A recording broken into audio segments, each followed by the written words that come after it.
If you, like me, do a lot of vintage knitting, then you will know it can be really difficult to substitute the discontinued vintage yarn suggested by the vintage pattern for something that is available today. This is particularly true of 1940s knitting patterns, where the most common yarn weight is 3-ply, which they just don't make anymore. Or if they do, it only comes in acrylic and horrible pastel shades. And over the years that I've been interested in vintage knitting, I have tried lots of different brands of yarns and it's been really hit and miss. So I have decided, once and for all, we're doing an experiment. I have bought loads of different types and brands of yarns, and in this video I'm going to knit up a whole bunch of swatches and see which ones will match that 8 stitches per inch sweet spot that you often need for vintage patterns. So when deciding on which yarns to pick for this experiment, I had a few criteria that had to be met. Firstly, they had to be readily available online. What's the point of me recommending a yarn to you that you can't physically get your hands on? So when looking for yarns online, I started by looking at the 4-ply section because that's the closest to that vintage 3-ply weight, and I looked specifically for yarns that had a tension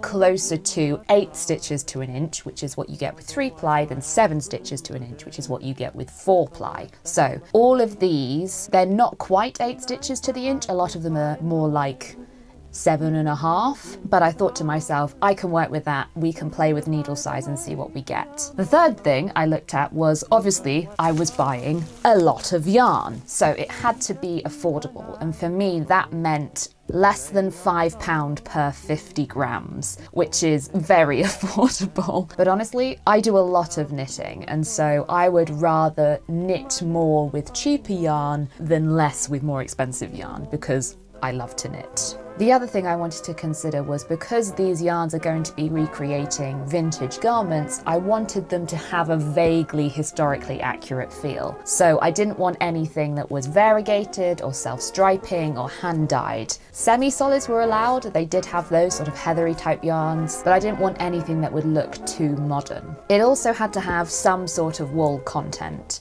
I wanted them to feel like they would have been realistically available in the 1940s in Britain, and so that meant nothing like llama or alpaca, things like that. Although they did have those things because of shortages and supply issues during World War II. They were very hard to come by and very expensive. To be honest, putting a price limit on this did mean I didn't get anything too fancy. I've also allowed blends because I wear my 1940s knits a lot and I want them to last. If I've put all the effort into knitting them, I want them to last. So I'm not that fussed about them being 100% wool. If there's a little bit of nylon in there and that means they're going to wash better and last longer, fine with me. So now you know the criteria for choosing the yarns. So what I think I might do is I'm going to take these one at a time and tell you about the yarn and swatch it and review it as we go. Otherwise this video is going to get very confusing. So I guess we should make a start because I have a lot of swatching to do. Okay, straight away, having looked at these, there are already 2 that I'm going to eliminate from this experiment. The first one is this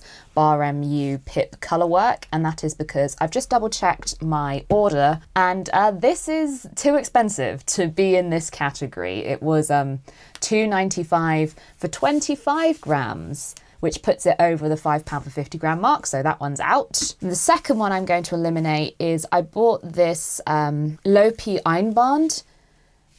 I think I'm saying that right. And I hadn't realised when I bought it, it's Icelandic style yarn, and so it's very, very coarse. And I just don't think that's necessarily what I want for my 1940s jumpers. So while it might probably will reach the right tension, it looks fine enough. Yeah, I don't think I'm going to include this one in the experiment either. So sorry, Lopi.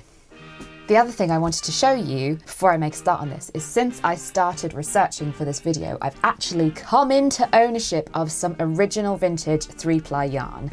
Now these are Patterns Beehive Fingering, and this is a really common yarn that is suggested.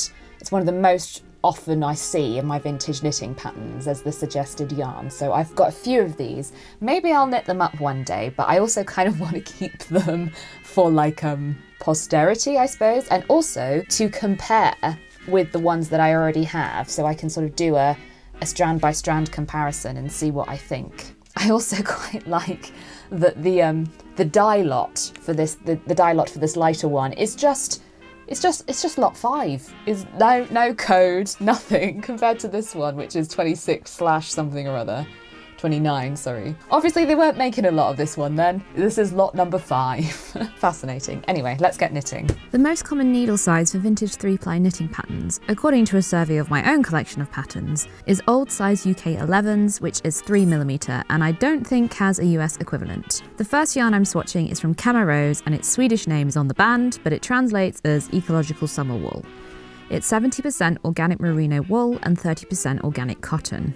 At £4.99 for 50 grams, it's the most expensive yarn I sampled, but honestly for merino wool and organic certification, I think it's very reasonable. As for suggested tension, this is actually one of the only true 4-ply yarns I bought, and the recommended needles are also larger at 2.5 to 3.5mm. But interestingly, the yardage is closer to what you would expect for 3-ply at 460 meters per 100 grams. A rough rule of thumb is 500 meters per 100 grams for 3-ply and 400 meters per 100 grams for 4-ply. When I compared the yarn to the original vintage 3-ply yarns, it is noticeably thicker and not quite so tightly spun. As this is the first swatch I'm knitting, I thought I'd explain how I'm making the swatches. For true vintage 3-ply tension, I should get 32 stitches and 40 rows to a 10 centimeter or 4-inch square. So I'm casting on 32 stitches plus 8 extra stitches so I can have a 4-stitch garter stitch border. I'm using the knitting on method for my cast on because this is the method most common in my vintage knitting instructions.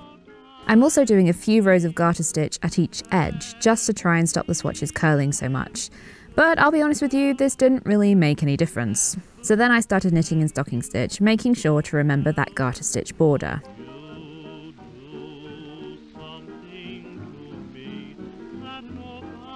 And so here we have the first swatch, and it's time to cast off. I'm using the crochet cast off again because it seems to have been most common during the 40s.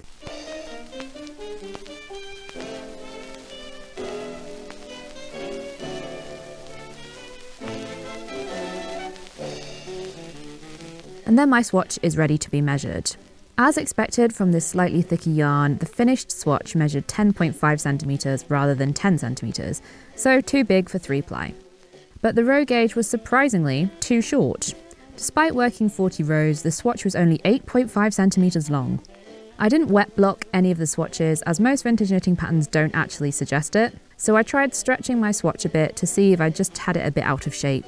And while the row gauge did grow by a centimeter, the stitch gauge stayed the same.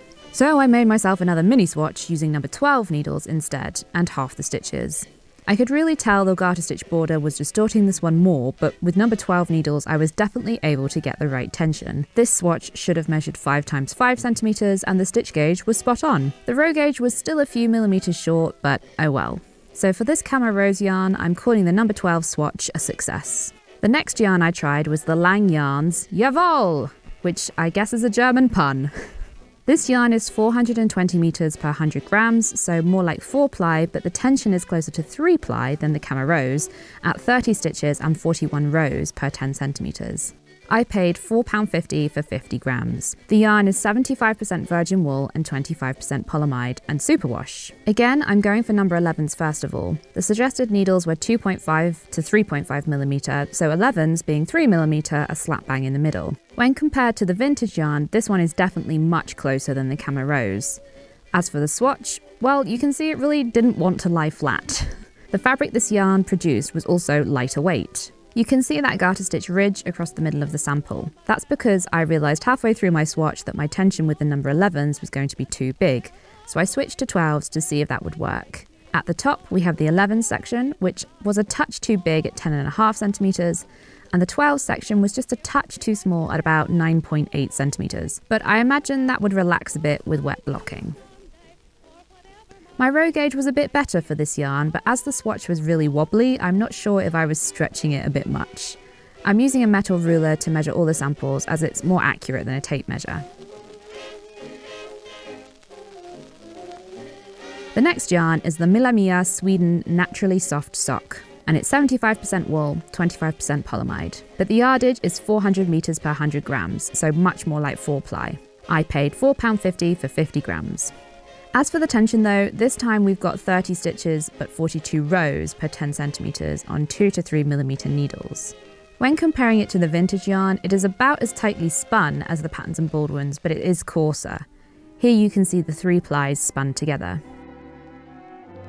Now the swatch of this yarn did not want to behave at all, so I ended up steam blocking it by spritzing it with water and ironing it on medium. This one was actually the second swatch I did because the first one with number 11s was miles out. This one with the number 12s still wasn't right though. It was much too small. It probably would have been perfect had I been able to get 11.5 needles, but they don't actually make those, so on to the next one. Next up is this Truly Wool Rich from Cygnet, costing just £2.75 for 50 grams. This one is labelled as 4-ply and the yardage suggests that as well, but the tension is given as 30 stitches and 40 rows, so again, more like 3-ply. Smaller needle range for this one at 2.75 to 3.25 millimeters, so I don't know if that will make any difference. Compared to the vintage yarn, it's more loosely spun and as a result, thicker and bouncier. And so building on my experience with the other yarns, I started with the number 12s. Again, this one was very curly and difficult to measure, but it was about 9.8 centimeters, so I'm calling it close enough. I could tell as I was knitting it, I definitely wasn't getting row gauge, so I didn't even bother measuring it for this swatch.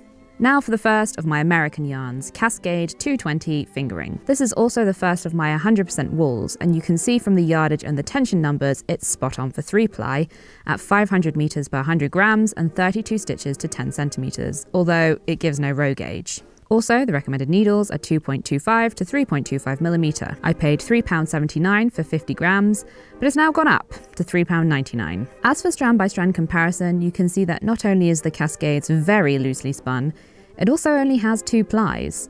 So while the tension might be right, the yarn itself is actually really different to the Pattons and Baldwins. And of course, this yarn is in a skein, so first of all, I had to crack out my Swift and wind it up. This time, I thought I was being clever by starting with the 12s, but the tension was too tight. So I went up a side to number 11s and I got 10 centimeters compared to the 9 centimeters I got with the 12s. Now back to Germany for Regia from Schachenmayr. Again, labelled as 4-ply and 75% virgin wool and 25% polyamide. Interestingly, no meterage given on the band. This was the first yarn labelled as category 1 superfine and the tension is 30 stitches and 42 rows with 2 to 3 millimeter needles. I paid £3.50 for 50 grams. For this yarn, the width of each individual strand of the 3-ply was about the same as the vintage yarn, but as it's not as tightly spun, it's fluffier and thicker. Similar to the Jawoll actually, the fabric this yarn created was less dense and it curled up a lot more. It was quite difficult to measure as it cinched in the middle, but at the edges the stocking stitch section was exactly 10 centimeters. Again, I'd given up on row gauge as it was consistently too short. The next yarn was the only yarn I had been able to find that was actually labelled as 3-ply. It's Socky Pulli from Neveda and has had suggested needle size of 2 millimeters. As for the tension, it was bang on for 3-ply at 32 stitches and 40 rows to 10 centimeters. But the yardage was significantly less than expected at 360 meters per 100 grams, more like a sport weight yarn. I'm not entirely sure how much I paid for this spun, but I think it was the cheapest at about £2.60 for 50 grams. As to be expected from an actual 3-ply weight yarn, this was the most similar to the vintage Pattons and Baldwins yarn. But this yarn is also the highest synthetic content with 35% acrylic as well as 25% polyamide and only 40% virgin wool. Perhaps unsurprisingly, this was the only yarn that ended up being spot on using number 11 needles.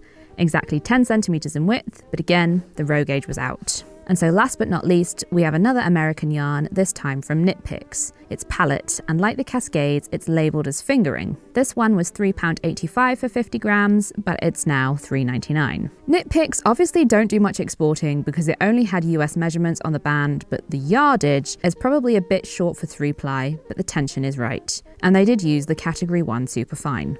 Again, very similar in spin to the Cascade yarn, with only 2 plies that are very loosely spun. Is this an American thing? Any Americans watching? Is all your yarn like this? Let me know. As for the swatch, this one I used number 12s for, and it was a bit on the small side in the middle, but spot on at the edges. Again, I'm calling it close enough, as it will probably relax with wet blocking and even out. So what have I learnt from all these very, very many swatches? Well, a couple of things. Mostly, my tension, of course, is unique to me and your tension might be different, so you might get completely different results to me. But I find consistently that my row gauge, the number of rows I get to an inch, is short. And I think part of the reason why I've never actually noticed this before in my knitting is because I knit a lot of vintage patterns, and rather than give you a number of rows to knit, they simply say knit until this section measures 12 inches. So it hasn't really been an issue for me, but seeing as it was consistent across every swatch I knit, I'm starting to think that the issue there is me and not necessarily the yarns that I'm using or the needles that I'm using. So the other thing that I noticed specifically for me and my tension is that if I use 3mm needles, I wouldn't quite get 8 stitches to an inch. But if I just went down a needle size to 12 to 2.75mm, I pretty consistently got 8 stitches to an inch. So I think that's something, perhaps my tension is a bit loose. Again, not something I ever noticed before in my knitting, but I think as well, maybe perhaps that's to do with most of these yarns were on the thinner side of fingering weight, but they were still thicker than the original vintage 3-ply yarn. So perhaps that's me, perhaps the yarns, I'm not sure. There was only one yarn that came out spot on straight away, and that was the Socky Pulli from, I think you say that, Neveda, and that was the only one that was actually marketed and labelled as 3-ply. And so because this yarn was so successful and I got the tension right straight away, I actually ordered a whole load more, and I'm knitting a cardigan, which is in my project bag here. The cardigan I've chosen is this one. It's a vintage pattern from my collection. And Susan Shaw was a British film star from the 1940s, the second half of the 1940s. And I'm really enjoying knitting this pattern actually. However, as usual, it says 8 ounces of yarn, and I bought more than 8 ounces. I bought what should have been more than enough, and it's still really tight on the yarn quantities. So this is another thing with these vintage yarns that I haven't really considered. I did look online because I was like, oh, I'm a bit short of yarn. Hopefully I can find some more. I can't remember where I got this from originally, and I cannot find it for sale now anywhere in the UK. I can find it for sale in the Netherlands. I believe this is it's owned by Schachenmayr, yeah, and it says it's made in Holland. So if you're in the Netherlands and you're looking for an appropriate 3-ply weight yarn, I do recommend this. However, I haven't been able to get my hands on any more, so don't know how useful this was in the long run if I can't ever find this yarn again, but oh well. One thing I would say as well about this yarn is it has the highest synthetic content. It's only 40% wool, and it does come in a very limited range of colours because it is intended, I'm guessing, for socks. So, I mean, quite a few of these were sock yarns, but you know, a lot of brands make funky coloured sock yarns. No, this was sort of browns and creams, and this sort of petrol blue was sort of the jazziest colour that they had available. So even though this was the best in terms of tension and gauge, is it actually any good to me? Maybe not, but at least I will get one cardigan out of that. I said most of these I was able to get to work. There was only one that I wasn't, and like I say, this is just me personally. I couldn't get the correct tension with this one, and it's the Naturally Soft Sock by MillaMia.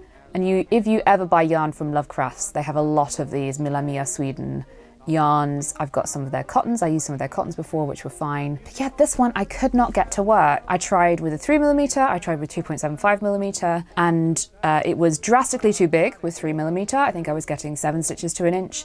And then when I went down a size, I was getting 9. So not ideal at all. So look, I did 2 swatches, and you can see if I hold them up just how much out we are.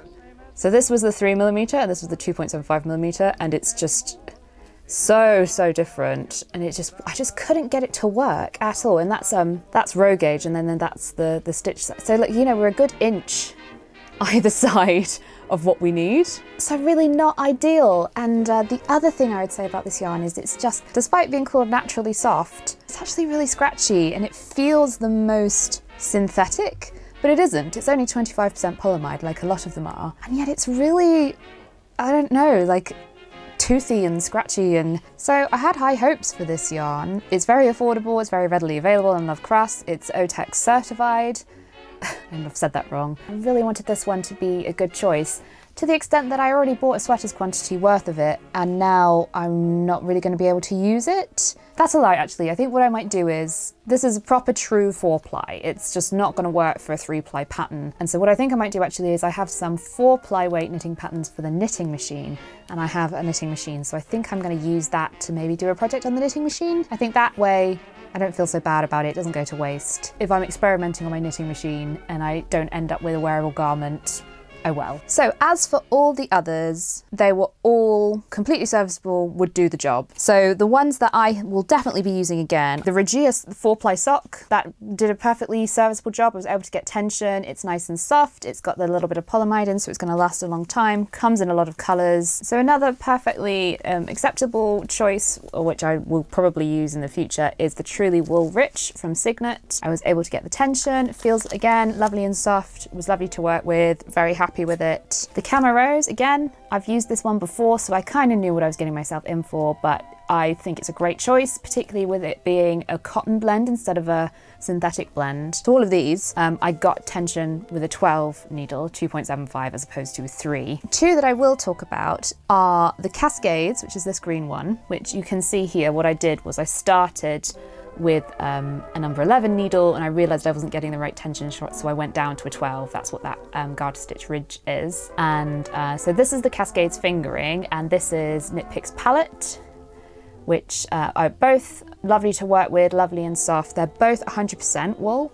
So if you're looking for an option without any synthetic in, and I was able to get 8 stitches to an inch. However, both of these yarns in the ply of them are not 3-ply, they're 2-ply. And so I guess the whole point in trying to do a good substitute for a vintage yarn is it's called 3-ply for a reason. You know, there's 3 plies. There's 3 strands that make up the yarn. So if you're going for something really historically accurate, then technically these two just aren't right. However, I'm not really that bothered by that. You know, I definitely think I'll be using these again. Sometimes it is nice to have 100% wool. They're very affordable and readily available. And so, does it really matter if it's 2-ply and not 3-ply? I don't know, you decide. So if I were to recommend one yarn from all my experiments that I've done, the one that I would recommend to you is the Jawoll from Lang Yarns.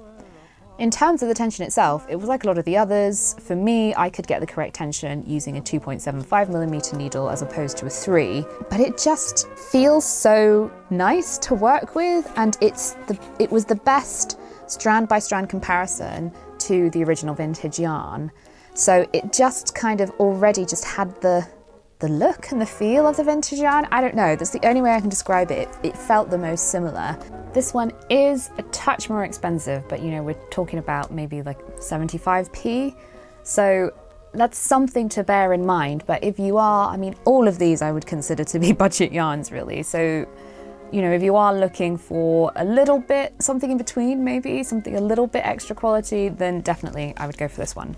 I think that's everything I have to say. I hope this was useful to you. It was certainly useful to me. Like I say, I learned a lot about my own tension and my own knitting style even, and yeah, it was great. It was great to find the original vintage yarns. Oh boy, I'm so excited that I have these in my collection now. Of course, now the thing is I have a very multicolored job lot of lots of different yarns. So I think what I might do is knit one of those make, do and mend sort of patchwork, colorwork 1940s sweaters. So let me know if you'd like to see a video on that and see me tackle that. But in the meantime, all that's left to say is thank you very much for watching. See you next time.